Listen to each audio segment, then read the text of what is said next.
Kev, you ready to do some predictions for the 2020 season? I'm getting my research together right now, Chris. I'm down to about 13 pages. Okay, good. Here we go.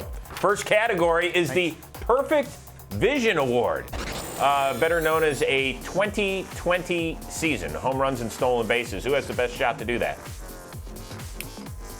Luis Robert, period. He'll be 23 in about 10 days. Remember now, he got a 6-year, $50 million contract before ever playing. This guy, I want you to lock in, remote stop him, watch everything about him. He does it all on the baseball field. This is for sure a winner in my prediction. I'm going to go with a guy who's already done it in the show and is actually younger than Robert. That's Ronald Acuna Jr. at age 22. Last year, he almost went 40-40. In fact, he's one of 4 players in the last 25 years to hit 20 homers and steal 20 bases in a 60-game span. He did it last year. The others are A-Rod, Carlos Beltran, Alfonso Soriano. So he's already done it. He just has to do it in these 60 games, not a different 60 games. There you go. Up next, it's the award for the best bang for your buck. And this goes to the under-the-radar free agent that'll have the biggest impact. Who's that, Kevin? Didi Gregorius, okay? He bet on himself, Chris. He sat there and said, I'll take the 1-year, $14 million deal in Philly. Period, end of story. He didn't have a great year. He's saying, okay, I'm going to go bet on myself this year. Guess what? He will have a magnificent year. He's one of our favorites. Speaks 7 languages, 3 languages, 5 languages. He can paint, he can draw, and he can rake and throw and field, Chris. For me, it's Drew Pomerantz. And you go, wait, didn't he sign a big deal? Yeah. 4 years, $34 million to go out to San Diego. That's 8.5 per if you're not a math major. Last year, tough season as a starter primarily with San Francisco, and he was traded to Milwaukee. He was lights out. 45 Ks in 26 1/3 for the Brew Crew. He's going to be part of what I think will be one of the top 5 bullpens in all of baseball. And so he's going to get out there. We're not talking about just lefty on lefty stuff. He can blow away righties. He can do it all. So Drew Pomerantz is my guy. Up next, we've got the Polar Bear Award. This goes to the league leader in homers with a great body to match. Who's that?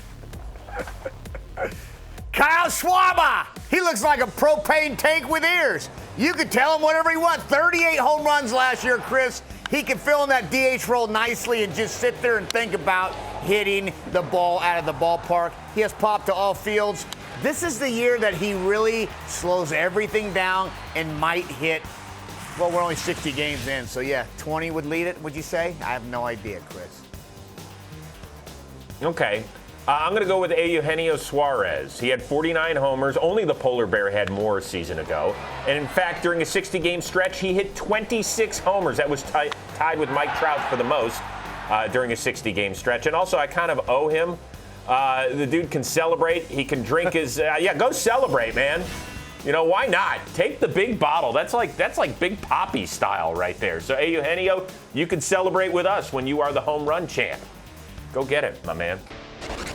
All right, up next, it's the Soler Shock Award. That's the one that leads the league in a major category that would actually end up shocking the world. Yeah, Boba shit, and he's going to lead the league in hits, period. We haven't seen a whole lot about this kid, but the little stuff we have seen, Chris, let me tell you what, he rakes. 46 games last year, he had 61 hits, hit 311, and 11 home runs. I say he leads the league in hits. There he is. His hair is magnificent. I love his dad, and the backflip, yeah.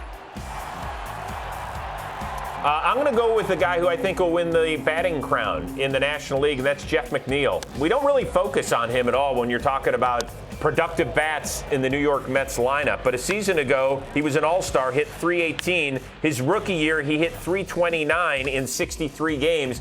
This is a guy, he uses the whole field. He's got gap-to-gap powers, we like to say.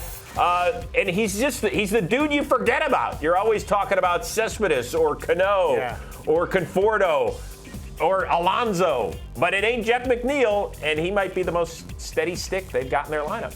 Yeah, nice pass. Nice pass. All right, last one. This would be the Stephen Vogt Do a Great IT Interview and Get Your Own Bobblehead Award. Who's that go to? No brainer, Brent Suter. This guy's been amazing. The Jim Carrey impersonations, he's great when he comes on. He has a lot of fun. I love that about him. Bingo. We need a bobblehead, Mr. Brent.